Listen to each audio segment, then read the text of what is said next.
Hello my dear friends, कैसे हैं आप सभी। उम्मीद करता हूं आप सब बहुत अच्छे होंगे। मैं प्रमोद कुमार साहनी मैथमेटिक्स में आप सभी का बहुत बहुत स्वागत करता हूं। दोस्तों, जैसा कि मालूम है आप लोगों को कि हम लोगों ने लास्ट वीडियो में इन्वर्स ऑफ मैट्रिक्स को पढ़ लिया था और इन्वर्स ऑफ मैट्रिक्स की प्रॉपर्टीज जानी थी और कुछ प्रॉब्लम्स को डिस्कस किया था। आई होप कि आप लोगों को इन्वर्स ऑफ मैट्रिक्स से रिलेटेड जो भी प्रॉब्लम्स होंगी वो सॉर्ट आउट हो चुकी होंगी।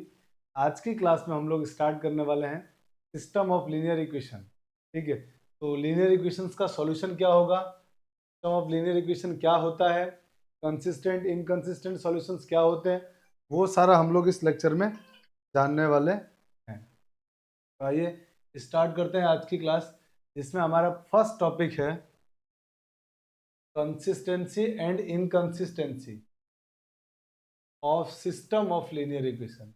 किसी भी लीनियर इक्वेशन के कंसिस्टेंसी और इनकंसिस्टेंसी के बारे में हम लोग जानते हैं कि कब कोई system of linear equation consistent होता है, कब वो इनकंसिस्टेंट होता है। ठीक है, इसी में हम लोग ये जानेंगे इसके पढ़ने के बाद कि solution of system of linear equations by using matrix method.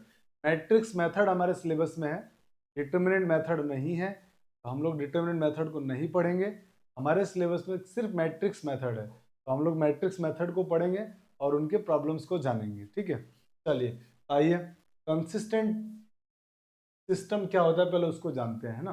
तो system of equation is said to be consistent if its solution is exist one or more solution. किसी भी सिस्टम को कंसिस्टेंट सिस्टम तब बोलेंगे हम लोग जब उसका कम से कम एक या एक से ज्यादा one or more than one solution are exist, एक या एक से ज्यादा सॉल्यूशन होना ही चाहिए, यानी कम से कम एक सॉल्यूशन तो होना ही चाहिए, तब जाके वो सिस्टम क्या होगा, कंसिस्टेंट होगा। ठीक है, और अगर कोई सॉल्यूशन नहीं है तो इनकंसिस्टेंट हो जाएगा। तो इनकंसिस्टेंट की डेफिनेशन क्या होगी, a system if it's not exist, अगर किसी सिस्टम का कोई सॉल्यूशन एग्जिस्ट ना करे तो वो कैसा होगा, इनकंसिस्टेंट। आई होप कि कंसिस्टेंट इनकंसिस्टेंट आपको समझ में आ गया होगा। चलिए आगे चलते हैं अपन अगले प्रॉब्लम में। जानते हैं कि solution of system of linear equations using matrix method. Matrix method का यूज करके कैसे किसी linear system of linear equations को सॉल्व करते हैं। तो हमारे पास 2 वेरिएबल और 3 वेरिएबल दोनों का है और दोनों का सेम प्रोसेस है, डिफरेंट प्रोसेस बिल्कुल भी नहीं है। तो मैं, क्योंकि हमारे सिलेबस में 2 और 3 वेरिएबल दोनों का है, तो मैं आपको 3 वेरिएबल के सिखाता हूँ। जैसे जैसे 3 वेरिएबल हम करेंगे सेम वैसे ही 2 वेरिएबल भी चलेगा। ठीक है, आइए हम 3 वेरिएबल की इक्वेशंस की बात कर लेते हैं। तो सपोज कर लेते हैं let be the equation of 3 variable is a1x plus b1y plus c1z is equal to d1, a2x plus b2y plus c2z is equal to d2 and a3x plus b3y plus c3z is equal to d3। ये मान लेते हैं कि हमारे पास 3 variable की 3 linear equations आ गई। 3 variable x y z variable है और 3 इक्वेशन है। हमको यूज करना है मैट्रिक्स मेथड का, डिटरमिनेंट मेथड का यूज करना नहीं है, वो हमारे सिलेबस में नहीं है।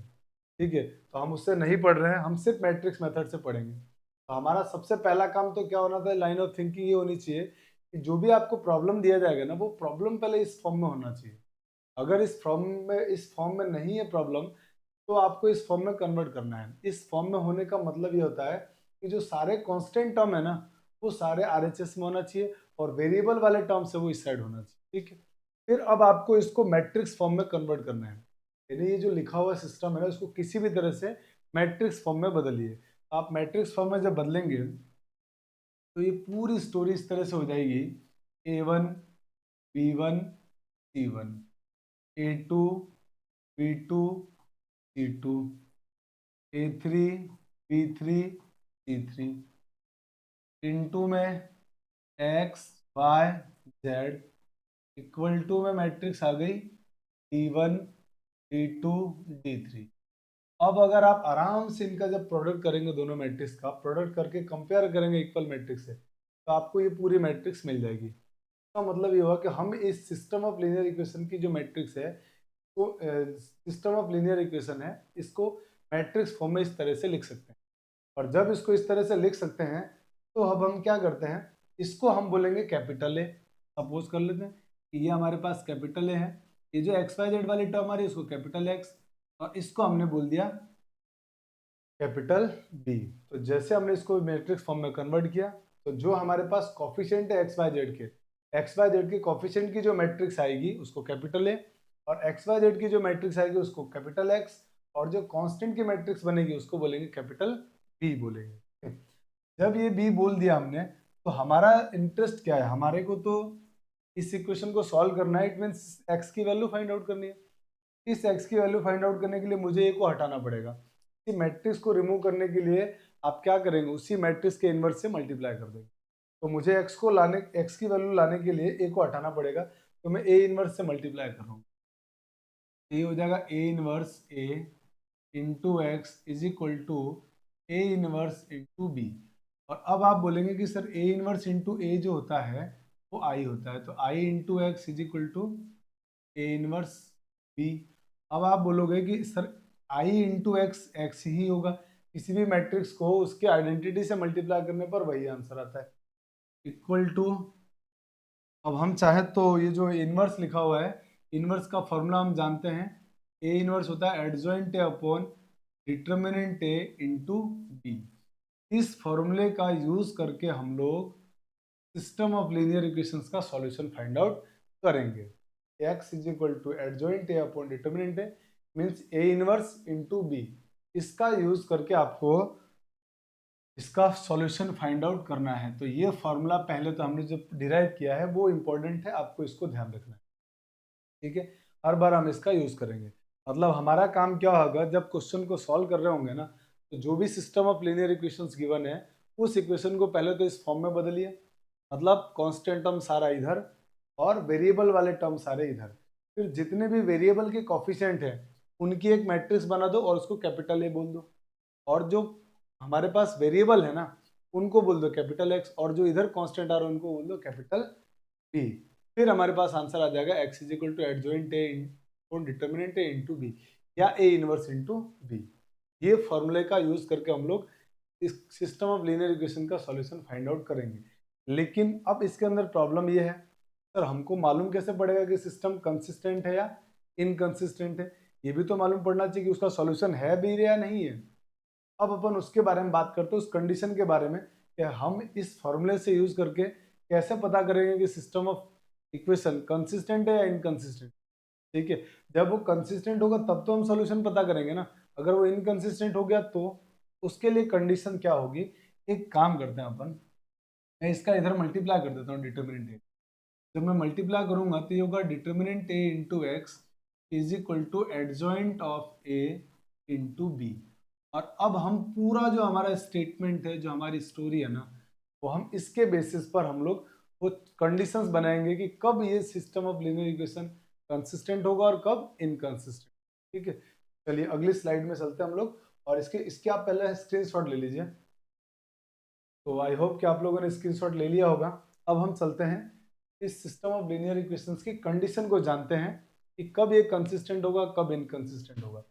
हमने अभी लिखा था determinant A into x is equal to adjoint of A into B. अब हम ये जानेंगे कि ये कब कंसिस्टेंट होगा और इनकंसिस्टेंट होगा। तो सबसे पहला जो हमारे पास केस बनेगा ना, हम इसको दो टुकड़े में कर देते हैं। हो सकता है कि हमारा डिटर्मिनेंट ए हो सकता है कि नॉट इक्वल टू जीरो रहा हो सकता है कि जो हमारा डिटर्मिनेंट ए है वो जीरो रहा हो। दो बातें हो सकती है। तो पहले तो दो केस बना लिया, हो सकता है determinant not equal to zero हो, या हो सकता है डिटर्मिनेंट जीरो आ जाए, क्योंकि डिटर्मिनेंट तो हमारे पास एक वैल्यू होती है, तो जीरो भी हो सकता है और नॉट इक्वल टू जीरो भी हो सकता है। अगर ये डिटर्मिनेंट जीरो है, determinant A equal to zero नहीं है, तो यहाँ से भी दो केस हो सकता है, ये जीरो आए या ये जीरो ना आए। तो यहाँ से फिर दो केस बना लिए हमने, यहाँ से हमने फिर दो केसेस बना लिए। और वो दो केसेस क्या क्या बनाए उसको देखिए। हो सकता है कि आपका a into adjoint A, sorry adjoint A into B, हो सकता है कि आपका एडजॉइंट ए इंटू बी ये जीरो ना हो, या हो सकता है कि आपका एडजॉइंट ए इंटू बी ये जीरो रहा हो। ये दो केसेस बन सकते हैं। मतलब पहले हमने डिटर्मिनेंट को देखा, या तो जीरो होगा या जीरो नहीं होगा। अगर ये जीरो नहीं है तो एडजॉइंट ए इंटू बी की वैल्यू या तो जीरो होगी या जीरो नहीं होगी, जीरो नहीं होगी या जीरो होगा। ये दो केसेस बने। अब जरा सोचते हैं, अब सोचने की बारी। मान लेते हैं कि ये नॉन जीरो है, ये जीरो नहीं है, कोई भी नॉन जीरो हो सकता है, कुछ भी नंबर होगा डिटर्मिनेंट, और ये भी जीरो नहीं है। समझ में आ रही बात? तो मान लेते हैं कि जो इसकी वैल्यू आई है, मान लेते हैं कि जो इधर वाला हमारा आंसर है डिटर्मिनेंट है, मान लो 2 आ गया। 2 सपोज कर रहे हैं, ऐसा जस्ट हम लोग सपोज कर रहे हैं कि कोई 2 आ गया। इसकी वैल्यू भी जीरो नहीं है, इसकी वैल्यू कुछ भी आई होगी, मल्टीप्लाई करने पर अगर जीरो मैट्रिक्स नहीं आ रही है, कोई भी मैट्रिक्स आई होगी, माने नॉन नॉन जीरो है, एलएचएस भी आपका जीरो नहीं है और आरएचएस भी जीरो नहीं है। मान लेते हैं कि इसकी जो मैट्रिक्स आई वो आपके पास सपोज कर लो आ गई नॉन जीरो मैट्रिक्स 1 2, मान लीजिए मैट्रिक्स आ गया। तो आपको लगता है कि आप बोलोगे कि सर एक काम करेंगे, इसका जब मल्टीप्लाई करके जब इसको सॉल्व करेंगे ना और कंपेयर करेंगे तो यहाँ से एक्स की वैल्यू आएगी, और एक्स की वैल्यू भी आएगी, वो यूनिक वैल्यू आएगी, एक ही वैल्यू आएगी, एक से ज़्यादा आंसर नहीं आएंगे, पर आंसर तो आएगा। आंसर आएगा इसका मतलब सॉल्यूशन एग्जिस्ट कर रहा है, और सॉल्यूशन एग्जिस्ट कर रहा है इसका मतलब सिस्टम ऑफ लीनियर इक्वेशन कैसा हो गया, कंसिस्टेंट। पहली बात इसको देख के ही समझ में आ गया कि कंसिस्टेंट सॉल्यूशन हो, कंसिस्टेंट सॉल्यूशन। दूसरा कहानी कि सर कंसिस्टेंट तो आ गया, अब इसके सॉल्यूशंस कितने होंगे, आप देख के यहाँ से क्लियर बोल दोगे कि सर इसके जो सॉल्यूशन आएंगे ना वो एक ही सॉल्यूशन आएगा, एक से ज़्यादा सॉल्यूशन नहीं है पॉसिबल। क्यों? क्योंकि आप 2 को x से मल्टीप्लाई करो, उसको कंपेयर करोगे 1 से, तो x की वैल्यू 1। सेम वैसे यहाँ y की वैल्यू, x की जगह x/z पुट करोगे और सॉल्व करोगे तो यहाँ से भी y की वैल्यू भी क्या आएगी, केवल एक वैल्यू आएगी। तो मतलब यूनिक सॉल्यूशन है, यूनिक सॉल्यूशन है। का मतलब इस केस में जब आपका डिटर्मिनेंट ए की वैल्यू भी जीरो ना हो और एडजॉइंट ए इंटू बी भी जीरो ना हो, तो उस केस में solution of system equation consistent होगा और यूनिक सॉल्यूशन देगा। क्लियर होगी बात?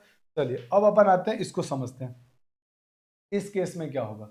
अब इस केस में क्या हो रहा है, इधर वाला पोर्शन तो नॉट इक्वल टू जीरो और इधर वाला जीरो आ रहा है। जैसे मान लीजिए, तो अगर हम इधर वाले को नॉन जीरो कुछ भी मान लेते हैं, जैसे मान लो ये टू ही मान लिया हमने कि 2 इंटू एक्स आ गया, ठीक है, इक्वल टू में इधर जीरो आ रहा है, ये आरएचएस वाली जो टर्म है ना इस साइड वाली, ये पूरा जीरो है। तो ये पूरा जीरो होने का मतलब हो गया, मान लिया जीरो जीरो, ये हमारे पास एक मैट्रिक्स आई, क्योंकि इनका प्रोडक्ट करने पर मैट्रिक्स ही आएगा। तो जब आप इसका इससे कंपेयर करोगे तो जैसे आप 2 का डिवाइड करोगे तो इधर आके भी ये जीरो ही रहेगा, कोई फर्क नहीं पड़ेगा।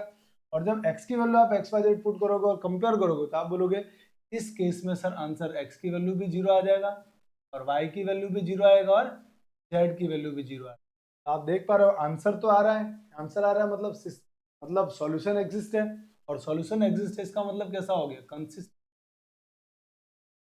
कंसिस्टेंट। अब अगर कंसिस्टेंट है तो आंसर एक से ज्यादा है क्या, मोर देन वन है क्या, नहीं है, मोर देन वन आंसर नहीं है, इसका मतलब इसका भी unique solution, unique solution. Unique solution आने के बाद ये यूनिक सॉल्यूशन आ गया। जब कभी भी किसी सिस्टम ऑफ लीनियर इक्वेशन के सॉल्यूशन में अगर उसके तीनों के आंसर जीरो आ जाए, मतलब जितने भी वेरिएबल है ना सबके आंसर जीरो आ जाए, तो उसका एक नाम और होता है ट्रिवियल सॉल्यूशन। तो ये कैसा है, ट्रिवियल सॉल्यूशन,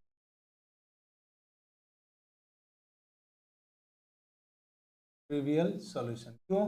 अगर तीनों के आंसर जीरो आ गए तो कैसा सॉल्यूशन होगा, ट्रिवियल सॉल्यूशन होगा। ठीक है, चलिए तो ये वाला पोर्शन आपको समझ में आ गया। इसका मतलब ये हुआ कि ये बात एकदम क्लियर हो गई कि जब कभी भी डिटर्मिनेंट ए की वैल्यू जीरो नहीं, जीरो है नहीं है, sorry, determinant A not equal to zero है, उसके दोनों ही केस में system of linear equation consistent आ रहा है। ठीक है, और दोनों ही केस में यूनिक सॉल्यूशन आ रहा है, दोनों ही केस में यूनिक सॉल्यूशन आ रहा है। ये बात तो हमारे को समझ में आ गई। अब आगे इसके सेकंड कंडीशन की तरफ चलते हैं कि सेकंड कंडीशन हमारा है जब डिटर्मिनेंट ए की वैल्यू 0 हो। तो यहाँ से फिर वही दो केस हमारे पास, दो केस कौन कौन से बनेंगे, या तो adjoint A into B, adjoint A into B की वैल्यू नॉट इक्वल टू 0 आ जाए, या फिर एडजॉइंट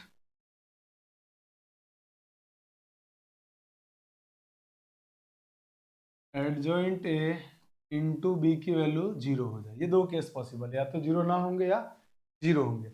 अगर इन दोनों की वैल्यू 0 के बराबर नहीं है तो क्या होगा, अब जरा सोचते हैं। ये टर्म पूरी क्या है, 0, मतलब आपका जो इधर वाला कलर इधर वाला जो है ना ये 0 है, डिटर्मिनेंट 0 है, 0 इंटू एक्स। जरा सोचने का तरीका है ना, हम याद नहीं रखेंगे, चीजों को समझने की कोशिश करेंगे कि होता क्या है, क्या हो रहा है। ये वाला टर्म 0, इधर वाला टर्म 0 नहीं है, मतलब कुछ भी हो सकता है। जैसे मान लिया हमने इसका आंसर 2 ही आ गया, नॉट इक्वल टू 0 मैंने कुछ भी मान लिया, हमने 2 आया। अब जरा सोचो, जैसे आप 0 का 2 में डिवाइड करोगे तो आप बोलोगे सर ये तो अनडिफाइन हो जाएगा। अनडिफाइन हो जाएगा, इसका मतलब बात समझ में आ गई कि सर इस केस में हमारे पास सॉल्यूशन एग्जिस्ट नहीं करेगा, इस केस में सॉल्यूशन एग्जिस्ट नहीं करेगा। कब, जब ये 0 ना हो। और जब सॉल्यूशन एग्जिस्ट नहीं कर रहा है इसका मतलब क्या हो जाएगा, ये इनकंसिस्टेंट। तो इस केस में क्या हो गया, इनकंसिस्टेंट सॉल्यूशन आ गया, इनकंसिस्टेंट सॉल्यूशन। अब इस केस में अगर ये इनकंसिस्टेंट सॉल्यूशन है तो हमारे को एकदम बात समझ में आ गई कि इसका कोई सॉल्यूशन नहीं आने वाला है। तो इस केस में हम क्या लिखेंगे, नो सॉल्यूशन।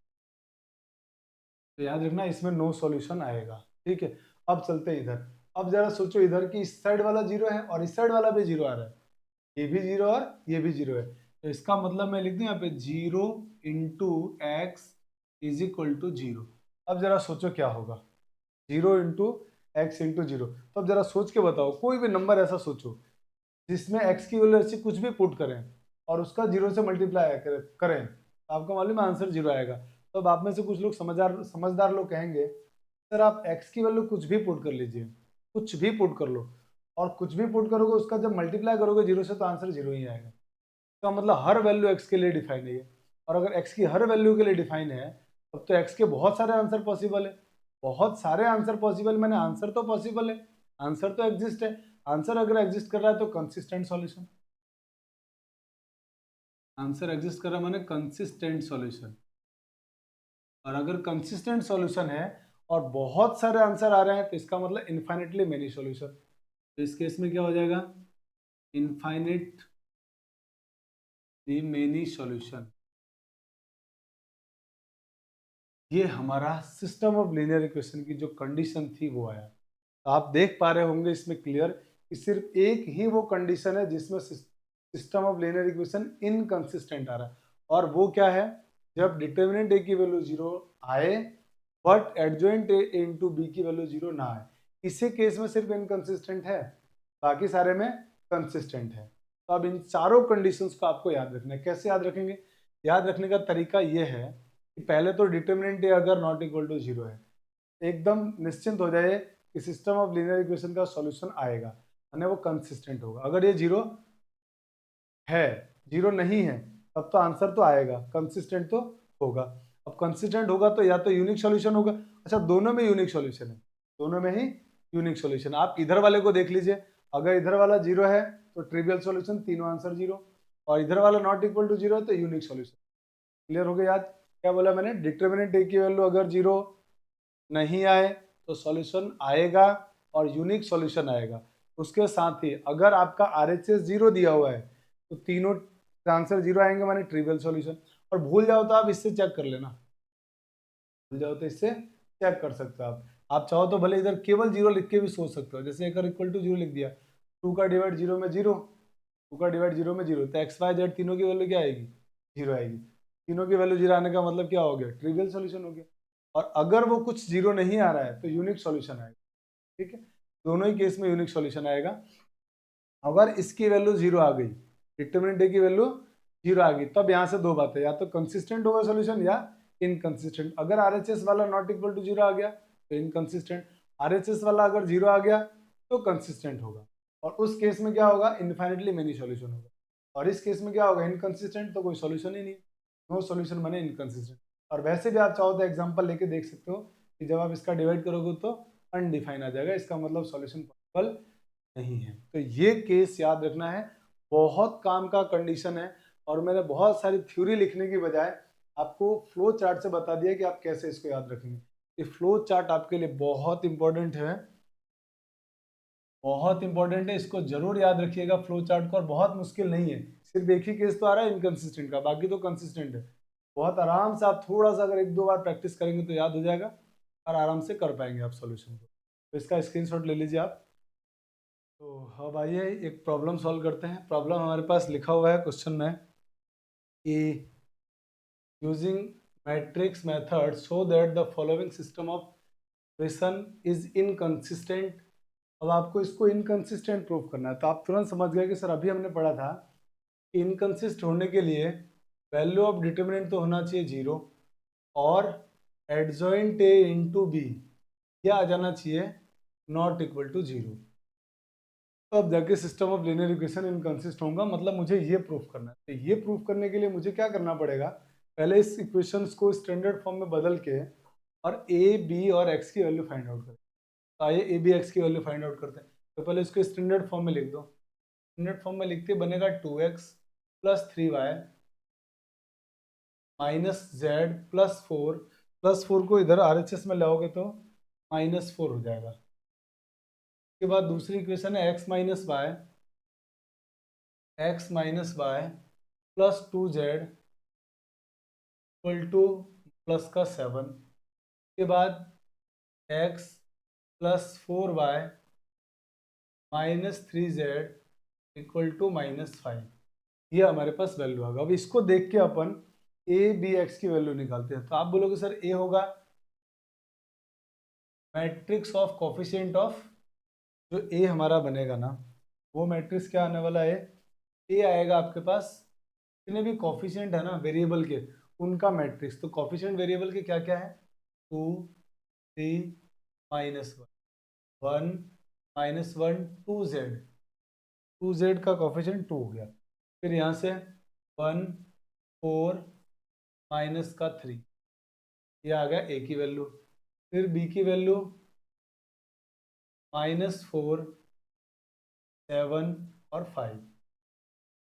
सेम यहाँ से एक्स की वैल्यू की जरूरत भी नहीं है वैसे अपन को, ए बी से हमारा काम चल जाएगा। अब हम क्या करते हैं, सबसे पहले इस तरह आप अब determinant B find out, determinant A find out कीजिए और वो क्या आना चाहिए 0। आइए determinant of A find out करते हैं। सबसे पहले डिटर्मिनेंट निकाल लेते हैं इस मैट्रिक्स का। तो ये गिवन है 2 3 -1 2 3 -1 के बाद 1 -1 2 1 4 -3, ये हमने लिख दिया। अब इसके डिटर्मिनेंट वैल्यू फाइंड आउट करते हैं।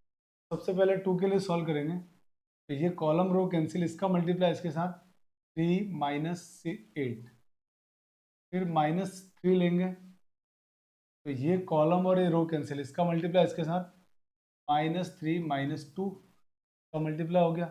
प्लस आगे इस -1 के लिए आप सॉल्व करेंगे तो क्या होगा, ये रो और ये कॉलम कैंसिल, इसका मल्टीप्लाई 4 माइनस इससे मल्टीप्लाई करेंगे -1 आएगा तो ये +1 हो जाएगा। सिंप्लीफाई कर देते हैं इसको। तो सिंप्लीफाई करेंगे तो ये होगा हमारे पास माइनस का 5 -5 का 2 से मल्टीप्लाई -10, ये -5 का -3 से मल्टीप्लाई +15 और ये 4 बन जा 4 + 1 5, 5 का -1 से मल्टीप्लाई -5। और आप देख पा रहे हैं कि क्लियरली इसकी वैल्यू 0 आ गई, मतलब डिटर्मिनेंट ए की वैल्यू 0 आ चुकी है। अब adjoint A into B not equal to 0 लाना है, इसकी वैल्यू लानी है। तो अब हम क्या करते हैं, adjoint of A into B find out करते हैं। अब मैं यहाँ एडजॉइंट ए डायरेक्ट निकालूंगा। आई होप कि आप लोगों ने भी प्रैक्टिस कर लिया होगा अच्छा से डायरेक्ट वैल्यू निकालने के लिए। बहुत सिंपल है, आप मेरे साथ देखते रहिए कैसे हम लोग निकालेंगे। क्या करने वाले हम लोग इस प्रोसेस में, रो वाइज कोफैक्टर निकालेंगे, कॉलम वाइज लिखते जाएंगे, पहला काम। दूसरी बात कि आपको मालूम है कोफैक्टर में माइनस प्लस का भी ध्यान रखना पड़ता है। तो हम याद रखेंगे, हम जानते हैं कि जिसका जैसे C11 निकालेंगे तो 1 + 1 करने पर 2 आ रहा है, इवन आने पे प्लस और ऑड आने पर माइनस। तो हम उस बात को जानते हैं, पर हम क्या करेंगे, ऑल्टरनेट प्लस माइनस याद रखेंगे, plus minus plus minus plus minus, ऐसे ही ऑल्टरनेट प्लस माइनस ध्यान रखेंगे। और साइन चेंज और नो चेंज बोलेंगे उसको। जैसे यहाँ पहुंचेंगे नो चेंज, जो आंसर आ रहा है वही लिखेंगे। यहाँ पहुंचेंगे तो आप बोलेंगे तुरंत साइन चेंज, यहाँ पहुंचेंगे नो चेंज, मतलब जो आंसर आएगा उसका साइन चेंज और नो चेंज, बस इसका ध्यान रखना है। तो जैसे मैं पहले फर्स्ट रो के कोफैक्टर निकाल रहा हूँ, ये कॉलम है, ये रो कैंसिल, इस पर नो चेंज, ठीक है ना, पहले ही हम बात पक्का कर लेंगे नो चेंज। तो ये रो कॉलम कैंसिल, इसका मल्टीप्लाई इसके साथ करेंगे आप, तो ये होगा प्लस का 3 माइनस का 8, प्लस 3 माइनस 8 माइनस 5, और नो चेंज इसलिए -5। इसके बाद अब हम चलते हैं नेक्स्ट, और नेक्स्ट है हमारे पास 3, अब की बार साइन चेंज, ये कॉलम और रो कैंसिल, इसका मल्टीप्लाई -3 -2 -3 -2 -5, और साइन चेंज करेंगे तो +5 हो जाएगा। इसी के बाद इसके लिए नो चेंज, ये रो और कॉलम कैंसिल, इसका मल्टीप्लाई 4 4 + 1 5, और नो चेंज इसलिए 5 लिख देंगे।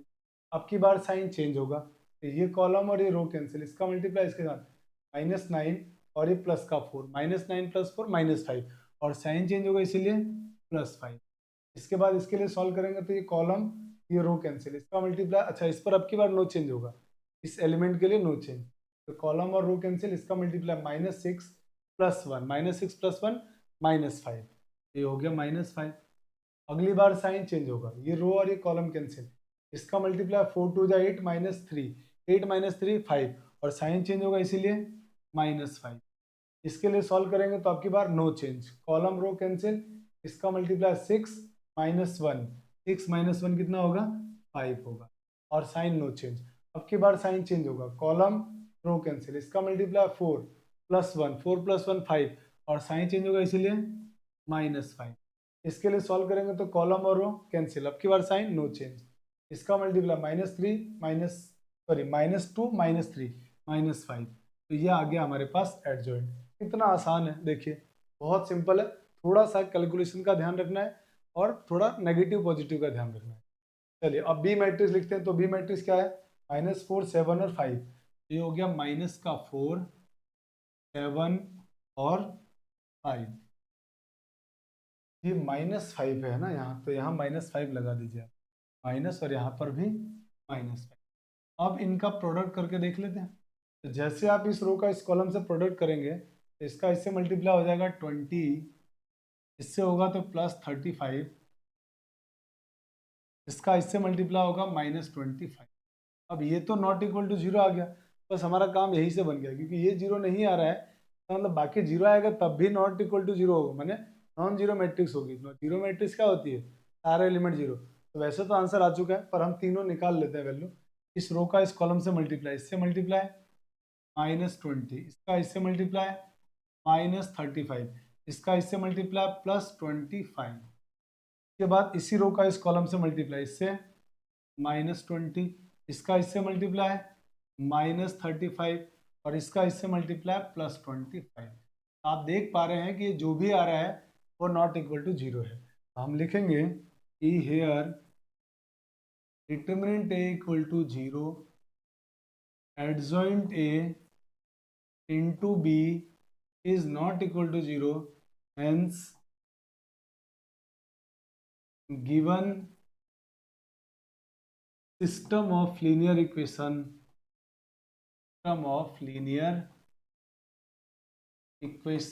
is inconsistent.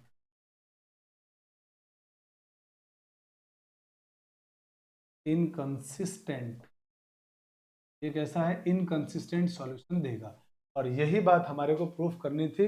आई होप कि आपको समझ में आया होगा। अब आप इसका स्क्रीनशॉट ले लीजिए, फिर हम कुछ और प्रॉब्लम की तरफ चलते हैं। तो आई होप कि आप लोगों ने स्क्रीनशॉट ले लिया होगा। चलते हैं अपन नेक्स्ट प्रॉब्लम की तरफ, और नेक्स्ट प्रॉब्लम है solve the following system of linear equation using matrix method. Matrix method का यूज करके इस सिस्टम ऑफ लीनियर इक्वेशन का आपको सॉल्यूशन फाइंड आउट करना है। तो बहुत सिंपल है, आइए सबसे पहला काम आप बोलोगे कि सर इस जो सिस्टम ऑफ लीनियर इक्वेशन में जो मैट्रिक्स गिवन है ना, इस मैट्रिक्स को स्टैंडर्ड फॉर्म में लिखिए। स्टैंडर्ड फॉर्म में लिख देते हैं। स्टैंडर्ड फॉर्म में लिखेंगे तो ये बनेगा x + 2y + z = 7। दूसरी इक्वेशन को लिखेंगे तो ये बनेगा x, और इसमें y की टर्म नहीं है, y की टर्म नहीं है तो हम उसको लिख देंगे 0 × y। प्लस 3z, यहाँ लिख देते हैं 3z इक्वल टू 11। इसके बाद जो सेकंड इक्वेशन है हमारी, थर्ड इक्वेशन, उसमें z की टर्म नहीं है, तो z के साथ में 0 लगा देंगे, तो 2x minus 3y, 2x minus 3y plus 0 into z equal to 1। ये हमारे पास सिस्टम ऑफ लीनियर इक्वेशन को स्टैंडर्ड फॉर्म में लिख दिया। अब इनसे मैट्रिक्स फाइंड आउट कीजिए। पहले मैट्रिक्स फाइंड आउट करते हैं कैपिटल ए। कैपिटल ए क्या होगा? 1 2 1, 1 0 2 माइनस 3 0, ये तो हो गया ये। फिर यहाँ से फाइंड आउट करते हैं एक्स। एक्स की वैल्यू क्या होगी? X y z. फिर कैपिटल बी की वैल्यू क्या होगी? आप बोलोगे कैपिटल बी आएगा 7 11 और 1। ये हमारे पास कैपिटल बी आ गया। अब सबसे पहला काम आपका क्या होगा? सबसे पहला काम डिटर्मिनेंट ए निकालो, ताकि वहां से ये हमारे को मालूम पड़ जाए कि कंसिस्टेंट इनकंसिस्टेंट है या नहीं। अगर डिटर्मिनेंट ए की वैल्यू 0 आ गई तो लफड़ा होगा, फिर डर होगा हमारे को कि हो सकता है इनकंसिस्टेंट हो जाए। और अगर वो 0 नहीं आ रहा है तब तो पक्का है कि अगर वो 0 नहीं है तो कंसिस्टेंट तो होगा, यानी आंसर तो आएगा। तो सबसे पहले हम क्या फाइंड आउट करेंगे? सबसे पहले हम फाइंड आउट करेंगे डिटर्मिनेंट ऑफ ए। आइए determinant of A find out करते हैं। तो determinant of A find out करेंगे तो एलिमेंट होंगे 1 1 2 2 0 माइनस 3 1 3 0। अब इसको सॉल्व कर लीजिए। तो 1 के लिए सॉल्व किया हमने, कॉलम और रो कैंसिल, ये कॉलम रो कैंसिल, ये कितना आ जाएगा? 0 प्लस 9। फिर -2 के लिए सॉल्व किया, कॉलम और रो कैंसिल, ये कॉलम और ये रो का मल्टीप्लाई 0 माइनस का 6। फिर +1 के लिए सॉल्व किया, ये रो कॉलम कैंसिल, -3 -0। सॉल्व कर लेते हैं तो यहाँ से क्या आएगा? 9, यहाँ से होगा ये माइनस का 12 और ये होगा माइनस का 3। तो फाइनली जब इसको सॉल्व करेंगे तो आंसर देगा -6 which is not equal to 0। इसका मतलब ये बात तो पक्का हो गया कि आंसर तो आएगा, आंसर तो आएगा। अगर ये 0 हो जाता तो adjoint A into B check करते हो, ठीक है? तो आंसर तो आएगा, ये बात हमारे को मालूम पड़ गया है। चलिए, अगर ये बात मालूम पड़ गई तो अब हम आते हैं एडजॉइंट ए की तरफ। एडजॉइंट कैसे निकालेंगे इसका? तो जैसे अभी हमने डायरेक्ट फटाफट एडजॉइंट निकाला था ना, वैसे ही इसका एडजॉइंट निकाल लेते जल्दी जल्दी वापस से। तो पहले वाले एलिमेंट के लिए कॉलम और रो कैंसिल, इसका मल्टीप्लाई 0 और -9, 0 -9 + 9 हो जाएगा, और साइन नो चेंज। फिर अब की बार साइन चेंज, कॉलम और रो कैंसिल, ये कॉलम और ये रो कैंसिल, इसका मल्टीप्लाई 0 -6। तो 0 -6 कितना होगा? साइन चेंज करने के बाद +6 हो जाएगा। फिर इसके लिए सॉल्व करेंगे तो ये रो कॉलम कैंसिल, इसका मल्टीप्लाई -3 -0, तो -3 ही आएगा, और साइन नो चेंज। इस पर आएंगे तो साइन चेंज, ये रो और ये कॉलम कैंसिल, इसका मल्टीप्लाई 0 और +3, तो 0 + 3 3 हो जाएगा, और साइन चेंज होगा इस पर, तो -3 लिखना पड़ेगा। इसके बाद इसके लिए नो चेंज, तो कॉलम और रो कैंसिल, 0 -2 0 -2 -2। इसके लिए सॉल्व करेंगे साइन चेंज, रो और कॉलम कैंसिल, इसका मल्टीप्लाई -3 -4 -3 -4 -7, और साइन चेंज होगा इसीलिए +7। इसके लिए सॉल्व करेंगे तो ये कॉलम और रो कैंसिल होगा, इसका मल्टीप्लाई इसके साथ 6 -0 6 -0 6 ही होगा, और साइन नो चेंज। अब की बार साइन चेंज, तो ये कॉलम ये रो कैंसिल, इसका इससे मल्टीप्लाई 3 -1 3 -1 3 -1 होगा 2, और साइन चेंज होने की वजह से -2। और इसके लिए सॉल्व करेंगे तो ये कॉलम रो कैंसिल, इसका मल्टीप्लाई इससे 0 -2 0 -2 -2 साइन नो चेंज। ये आ गया एडजॉइंट ए इंटू बी, यही एडजॉइंट आ गया। अब हम क्या करते हैं, इसका एडजॉइंट ए तो आ चुका है, अब एक इनवर्स भी निकाल लेते हैं, मैट्रिक्स का इनवर्स भी निकाल लेते हैं। तो आप बोलोगे सर ए इनवर्स जो आपका आएगा वो आएगा adjoint of A upon determinant of A. Determinant of A क्या आया है? -6, तो -1/6, एडजॉइंट ए आ गया आपका 9 -3 6 6 -2 -2 -3 7 -2, ये आ गया इनवर्स की वैल्यू। अब हम सॉल्व करके जब सॉल्यूशन लाते हैं, क्योंकि सॉल्यूशन तो एग्जिस्ट कर रहा है, तो उसका क्या फॉर्मूला लिखवाया था मैंने आप लोगों से? उसका फॉर्मूला था x = A inverse into B. अब यहाँ ए इनवर्स और बी को लिख दो। ए इनवर्स में तो आएगा बाहर 1/6, और एडजॉइंट में लिखा है 9 -3 6 6 -2 -2 -3 7 -2 और बी मैट्रिक्स गिवन है। बी मैट्रिक्स है 7 11 और 1, 7 11 1, 7 11 1। अब इन दोनों का प्रोडक्ट कर लेते हैं और प्रोडक्ट करके आंसर ले आते हैं। तो ये हो जाएगा -1/6। इस रो का इस कॉलम से मल्टीप्लाई करेंगे तो 9 × 7 63, इसका मल्टीप्लाई इससे -33, इसका मल्टीप्लाई इसके साथ +6। फिर इस रो का इस कॉलम से मल्टीप्लाई 42, फिर इसका इससे मल्टीप्लाई -22, इससे होगा तो -2। इस रो का इस कॉलम से मल्टीप्लाई -21, इसका इससे मल्टीप्लाई +77 और इसका इससे मल्टीप्लाई -2। अब इनको थोड़ा और सॉल्व करते हैं तो -1/6 और ये इसको ऐड करो तो ये 63 - 33, 63 - 33 आप बोलोगे सर 30 हो गया, 30 + 6 36 हो गया। इसी तरह इसको सॉल्व करोगे तो ये हो गया -24, या इसको माइनस कर दो आप, 42 में से 22 माइनस किया 40 में से 2 और माइनस कर दो, तो 40 में से जब 2 और माइनस करोगे आप तो कितना आएगा, सॉरी 20 में से 2 और माइनस करेंगे तो 18 आ जाएगा, 18 आएगा। तो इसमें इसको माइनस किया तो 20 आया, 20 - 2 किया। अच्छा ये 77 है और ये कितना हो गया 23 माइनस का, 77 में से 23 माइनस करो, 77 - 23 आई थिंक 33, सॉरी 23 है भैया ना। तो 77 - 23 करो, इसमें से माइनस करेंगे 4 और इसमें से माइनस करेंगे तो 5, 54 आ गया भाई, ये हो गया 54। अब आप इस 1/6 से सबको मल्टीप्लाई कर दो। जब मल्टीप्लाई करोगे तो इधर हमारा x था और x हमारे पास कौन है, स्मॉल x/z। तो ये मैट्रिक्स आ गई आपके पास y z, और जब आपने इसका इसमें डिवाइड किया तो आंसर आ गया -1/6।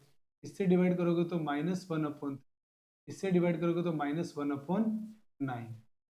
जब कंपेयर करोगे तो आपका जो फाइनल आंसर आएगा वो फाइनल आंसर हो जाएगा x = -1/6, y = -1/3 एंड z = -1/9। ये हमारा फाइनल आंसर हुआ है। कोई दिक्कत इसमें? आई होप कि आपने क्वेश्चन समझा होगा कि यहाँ पर -3 है, ठीक, -1/3। तो मैं फिर करेक्ट करके लिख देता हूँ, -1/3। आई होप कि आपको ये क्वेश्चन समझ में आया होगा। फटाफट से आप इसका स्क्रीनशॉट ले लीजिए। चलिए आप लोगों ने इसका स्क्रीनशॉट ले लिया होगा। अब हम आज के लेक्चर को यहीं ख़त्म करते हैं और इसी के साथ आपका डिटर्मिनेंट नाम का जो चैप्टर था, 4th चैप्टर, आई होप कि मैंने बहुत अच्छी तरह से आपको क्लियर करवा दिया होगा। आपको कैसा लगा ये चैप्टर पढ़ के कमेंट के माध्यम से मुझे ज़रूर बताइएगा, ठीक है। तो आज का लेक्चर और ये चैप्टर 4th हमारा ख़त्म हो गया। अगली जो क्लास होगी उसमें हम लोग इस डिटर्मिनेंट के PYQ को लेकर आएंगे, जो हमारे सिलेबस के अकॉर्डिंग जितने भी क्वेश्चंस एग्जाम में आए हुए प्रीवियस ईयर के क्वेश्चन में उनको हम सॉल्व करेंगे। फिर उसके बाद चैप्टर नंबर 5 जो हमारा limit continuity and derivative differentiability है, कंटिन्यूटी और डिफरेंशिएबिलिटी, उसमें सबसे पहले आपको मालूम है कंटिन्यूटी जानने से पहले लिमिट की जानकारी अच्छी होनी चाहिए। तो पहले लिमिट पढ़ेंगे, फिर कंटिन्यूटी पढ़ेंगे, फिर डिफरेंशिएबिलिटी और डिफरेंशिएशन को पढ़ेंगे और वहाँ से आपका कैलकुलस स्टार्ट होगा, जो कि सबसे इम्पोर्टेंट पार्ट है वो। तो आप उस लेक्चर के लिए वेट कीजिए, बहुत जल्दी वो लेक्चर भी आपको मिलने लगेगा। पहले हम लोगों ने ये चैप्टर खत्म किया, ये PYQ करेंगे, उसके बाद आगे चलेंगे। जो हमारे ऑब्जेक्टिव क्वेश्चन की बात थी, तो ऑब्जेक्टिव क्वेश्चन नहीं आ रहे, वो भी आपके मंडे से, मतलब आगे 2 दिन बाद से आपके ऑब्जेक्टिव क्वेश्चन भी आने शुरू हो जाएंगे, ठीक है। चलिए, थैंक्स फॉर वॉचिंग। अगर आप मेरे चैनल पर नए जुड़े हैं तो चैनल को लाइक शेयर सब्सक्राइब जरूर करें और ज़्यादा से ज़्यादा अपने फ्रेंड्स को बताएं। इस प्लेटफॉर्म पर हम सभी पूरा कंप्लीट सिलेबस 12th क्लास का यहाँ डिस्कस करेंगे और बहुत अच्छी तरह से बहुत डिटेल में पढ़ेंगे। मैं लास्ट तक आपके साथ एग्ज़ाम तक जुड़ा रहूँगा, कहीं जाने वाला नहीं हूँ। चलिए, तो मिलते हैं आपके साथ अगले वीडियो में। जय हिंद, जय भारत।